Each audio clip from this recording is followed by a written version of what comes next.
Hoje nós estamos com o programa Código de Honra, um programa do Instituto dos Advogados de São Paulo, em parceria com o TJ São Paulo. E hoje nós vamos falar sobre um tema que interessa muito a nós mulheres, que é sobre violência nos transportes coletivos.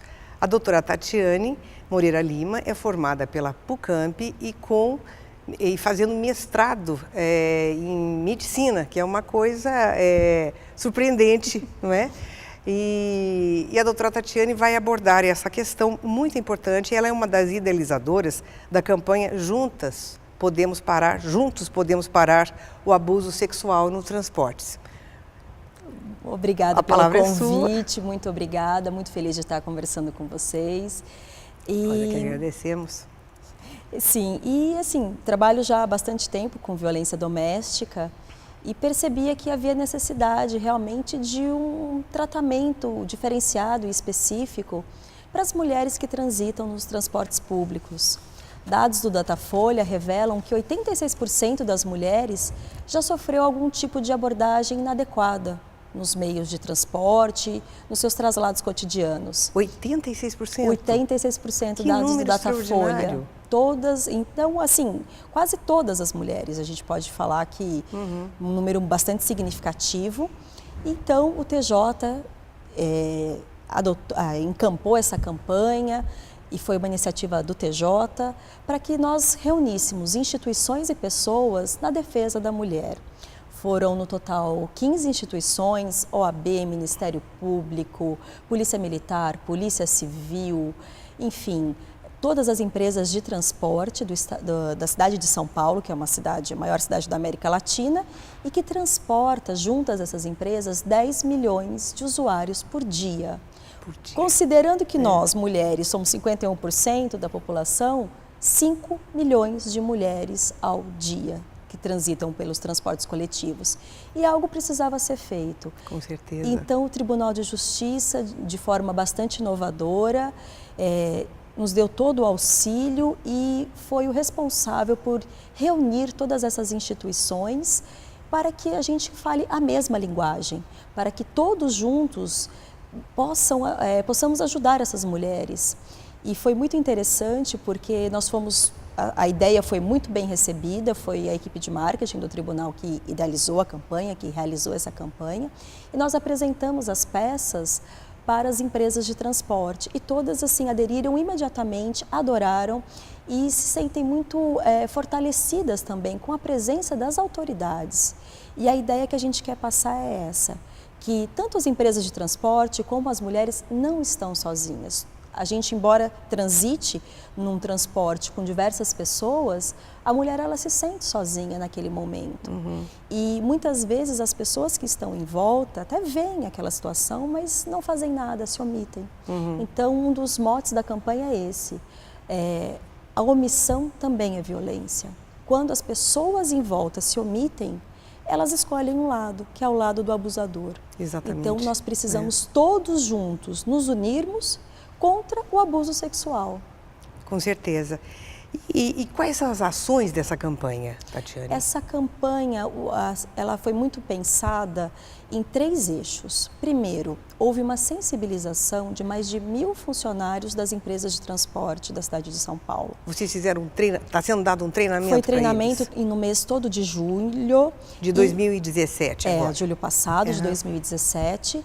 E nesse treinamento, o que foi falado? Que a culpa não é da mulher, que ela tem a liberdade de transitar com a roupa que ela quiser, no horário que ela quiser, do jeito que ela quiser. A culpa é do abusador, é ele que pratica a conduta, é ele que tem que ser inibido. E não ela que está instigando, né? Como se ela merecesse. Como se ela merecesse. Existe uma pesquisa também que fala, salvo engano da Datafolha, que 36% dos homens acham que a mulher que sai com roupas curtas merece ser estuprada. Que é como se fosse um convite. E ela estaria disponível. Então, foi muito falado nessas capacitações da importância de ouvir esse relato, de acreditar na palavra dessa mulher e de acolhê-la sem julgamentos. Simplesmente perguntando o que aconteceu, E o que a senhora deseja fazer? Acolhendo essa mulher, preservando as provas e encaminhando as pessoas para a autoridade policial, que é a responsável. A gente também não deseja que o agressor ele seja linchado, que se faça justiça com as próprias mãos, mas sim que entreguem as pessoas à justiça para que a justiça seja feita. Porque a partir do momento que as pessoas elas agridem esse agressor ele passa de autor do fato a vítima. Pois é. E não é isso que a gente deseja, a gente quer que realmente seja dado o encaminhamento. Então foi feita a sensibilização, os cartazes e as peças, elas estarão em todos os veículos de transporte, então ônibus, trens, metrôs, plataformas, estações. Basicamente mídia impressa. Mídia impressa, mídia digital, na TV Minuto também foi disponibilizado um tempo. E também que é ótimo, nas redes sociais. Maravilhoso. Então a gente fez essas mídias. Então essa é uma das ações. Essa é uma das ações. A outra ação, ela diz respeito aos abusadores. Foi criado um curso específico para eles, isso é também bastante novo, que se chama Ponto Final, que é ministrado pelo sociólogo Sérgio Barbosa, que trabalha há mais de 20 anos com homens e masculinidades. E pela experiência que nós temos na violência doméstica, os homens que passam por grupos reflexivos, eles mudam a conduta. E a reincidência cai de 77% para 6%. Então, nada como educar, treinar, né? A ideia é isso. Não adianta as punições que existem atualmente, elas não são suficientes, porque se fossem suficientes não teríamos reincidência. Claro. Então, a gente pensou nesses três eixos. Acolher a vítima, acreditar na palavra dela e não revitimizá-la. Colocar a responsabilidade no abusador, que é ele o responsável, e também cuidar desse abusador para que ele não volte a praticar essas condutas. E com relação ao Rio de Janeiro, ao Vagão Rosa, qual é a sua posição? A senhora é a favor, é contra? E explica um pouquinho melhor como é que funciona o Vagão Rosa no Rio de Janeiro, há quanto tempo, da experiência dele, se é válida aqui para a cidade de São Paulo, se pensa em alguma coisa parecida ou não. Foi pensado, sim, na cidade de São Paulo a criação de vagões rosa ou transportes exclusivos para as mulheres. Entretanto, os grupos feministas, eles debatem essa questão de uma forma muito articulada, no sentido de que ele é mais uma punição para a mulher. Primeiro, porque ele é segregatório. Então, uma mulher transitando com seu filho não poderia ir no vagão, teriam que ir separados. Segundo, ele é punitivo para a mulher, porque nós somos 52% da população, mas não tem 52% de vagões. Tem um vagão em cada composição. Então, ela ia ter que esperar, ela ia ter que enfrentar uma lotação, nesse caso, e, além de tudo, não resolve o problema, porque, na verdade, você só está segregando a mulher, como se ela fosse a causadora e a instigadora. E a mulher que não vai no vagão rosa, ela aceita ser abordada? Então, é essa mensagem que também se passa subliminarmente, na medida em que a mulher que não pode esperar, ou que não quer, ou que está acompanhada de algum filho, marido, enfim, ao entrar no vagão comum, se sujeita ou está disponível para sofrer algum tipo de abordagem inadequada. Em razão disso, São Paulo não adotou, e eu sou contra o vagão rosa. Eu acho que nós temos que partir da reeducação e realmente refletindo com esses homens e refletindo com a sociedade questões estruturais de machismo, de igualdade de gênero, de liberdade, e eu acho que é somente assim que a gente vai conseguir uma sociedade mais justa. Um processo educativo mesmo, formativo, que acrescente mesmo na cultura masculina. E falando nessa questão do machismo, como é que você enxerga? Existe machismo no Brasil? Nós estamos num processo melhor, pior que outros países? Nota-se alguma evolução nisso, nessa cultura do machismo ou não? O movimento de mulheres, desde os anos 70, começa a levantar essa bandeira da questão da violência contra a mulher e leva para o espaço público uma questão que era privada. Aí vem o ditado, em briga de marido e mulher, ninguém mete a colher. E isso se propaga de uma forma muito na sociedade, no sentido que as pessoas não se sentem responsáveis por aquela agressão ou aquela violência. Eles acham que a mulher é ela que tem que resolver. E se muitas vezes ela continua com aquele homem, com aquele agressor, é porque ela gosta, é porque ela é safada, ela é sem vergonha. Entretanto, eu acho que nós estamos caminhando. Estudos apontam que o Brasil ainda levaria 95 anos para que alcance a igualdade de gênero se nós caminharmos nesses mesmos passos, mas há medidas que aceleram esse processo. A Lei Maria da Penha foi uma delas que acelerou esse processo e hoje ela é conhecida por grande parte da sociedade e que não pode ser aceito mais qualquer tipo de violência contra a mulher no âmbito doméstico e traz para o âmbito público aquela discussão privada. E essa campanha encabeçada pelo Tribunal de Justiça, eu acho que é uma forma de provocar a sociedade para discussões. E uma coisa que eu acho um fruto muito importante que eu tenho percebido nos poucos dias após o lançamento da campanha, é que as mulheres estão denunciando, elas estão realmente se insurgindo e, mais feliz ainda, outras mulheres estão se solidarizando, acolhendo essa mulher, ajudando, auxiliando.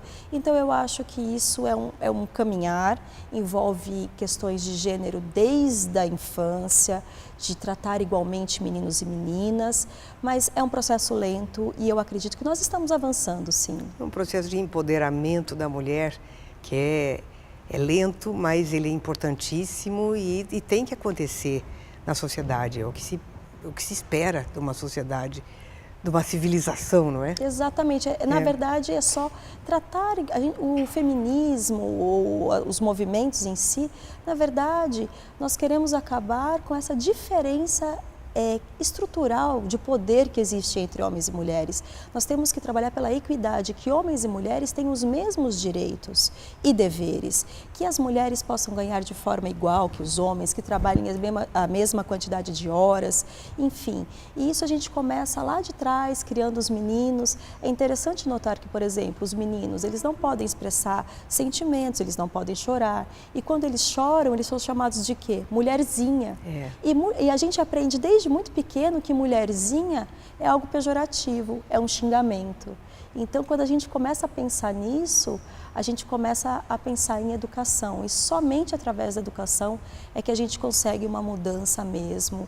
E eu acho que a gente não pode desanimar, que a gente não pode parar. É um movimento que começou e a gente tem que continuar e é uma batalha por dia. Tatiane, e nas carreiras públicas voltadas para o direito, que acolheriam essa mulher, nota-se que ainda tem uma quantidade enorme, parece bem desproporcional, de homens, né? Então, até para a mulher que chega vítima, é mais complicado. Ela está tratando de um assunto tão delicado, tão constrangedor, com um homem. Como é que está hoje essa questão? Isso tem uma coisa importante que a gente coloca, porque o nosso programa é muito visto por estudantes de direito. E as faculdades de direito têm mais mulheres do que homens. Não sei exatamente qual é a proporção, não sei se você sabe, mas o que se nota é que nas carreiras públicas ainda existe uma quantidade muito maior de homens empoderados nos seus cargos, né? É uma verdade, isso é uma verdade, mas felizmente isso tem mudado. Nos últimos concursos do Tribunal de Justiça, a maioria que tem passado como juízes são mulheres. Felizmente isso está mudando. As mulheres elas estão conquistando cada vez mais, entretanto é um funil. Nos órgãos de cúpula, por exemplo, não há mulheres. Tribunal de Justiça, no órgão especial, ainda não há nenhuma desembargadora. O número de desembargadoras também é infinitamente menor do que desembargadores. E para a mulher, realmente, para trabalhar na violência doméstica, muitas vezes a mulher ela se sente um pouco constrangida. Mas eu acho que é muito do profissional que trabalha. O fato de ser homem não impede dele trabalhar com a violência doméstica ou com questões femininas. O importante é que haja uma sensibilidade para com o tema e entenda a posição da mulher. A partir do momento em que o homem ele se sensibiliza com essa causa, temos profissionais maravilhosos que fazem trabalhos lindos nessa área. Então, ela não é um obstáculo. E a legislação sobre o tema específico merece alguma revisão? Como é que ela está posta hoje? Nós estamos com um sério problema, e isso já é algo noticiado já há algum tempo, em que a legislação nesses casos de abuso, de violência contra a mulher, ela precisa ser revista. Nós temos dois tipos de infrações penais, uma é a importunação ofensiva ao pudor, que é uma infração penal de menor potencial ofensivo. Como é que ela se chama? Importunação ofensiva ao pudor. É o artigo 61 da Lei de Contravenções Penais. Uma pena de multa em contos de réis, completamente ultrapassado, uma legislação de 1943, e que precisa ser revista, porque é uma pena muito pequena. E, por outro lado, a gente tem uma pena infinitamente maior, começando em 6 anos de reclusão, que é o estupro, que significa qualquer ato libidinoso, inclusive a conjunção carnal e atos libidinosos diversos. Então a gente tem ou uma pena muito baixa ou uma pena muito alta, e fica muito difícil o enquadramento de certas condutas que são tênues em um ou outro caso. Então, há necessidade de se trabalhar, sim, no Congresso Nacional, para que se crie um tipo penal intermediário, que não seja nem uma pena muito pequena, que não produz nenhum efeito, e nem uma pena tão alta que vai estigmatizar aquela pessoa como estuprador para o resto da vida e vai pôr consequências na vida dele de uma forma devastadora, que não é cabível para os casos que não sejam realmente muito graves. Tatiane, tem um outro assunto ainda, que é a questão do feminicídio, que é até uma palavra nova, que eu aproveito para pedir para você explicar um pouco melhor. E eu estava pensando nas questões assim dos estupros, né? A gente ouviu falar muito, há muitos anos atrás, de coisas de estupros coletivos na Índia e tal, Guatemala, mas parece que o Brasil também está galgando a passos largos, infelizmente, numa posição, num ranking muito preocupante. Como é que está essa questão? Essa situação, infelizmente, o Brasil ocupa as cabeças das listas de violência contra a mulher. Como eu disse, a mulher ela sofre violência em todas as fases da vida. Quando é pequena, ela está mais suscetível a estupro e violência de cunho sexual pelos seus pais, cuidadores. Quando ela é adolescente e adulta, violência de cunho sexual e agressões físicas por seus parceiros. E quando idosa, violência de cunho físico por seus filhos. Então a mulher ela é atingida em todas as etapas da vida. O feminicídio, ele é uma escala de violência, ele é o ato final da violência, que é a morte da mulher por ser mulher, pela condição de gênero, por ela ser mulher. Muitas vezes, a escalada da violência, ela vai indo, o parceiro agride, começa com tapa, com empurrão, com puxão de cabelo, com soco, e termina na morte dessa mulher, na destruição dessa mulher. O feminicídio, então, é a morte da mulher por ser mulher, e ele tem algumas características, como, por exemplo, violência sexual associada, motivo de ciúme, é o que antigamente a gente chamava de crime passional. Sim. Entretanto, lavar a honra com sangue. Exatamente. Entretanto, quem ama não mata. E muitas vezes ele chega, são atos dirigidos ao rosto da mulher, se for por tiro, geralmente é na cabeça. Por quê? Porque ele quer destruir a imagem daquela mulher, ele quer exterminar aquele objeto que ele tem posse. Então, é uma questão de posse.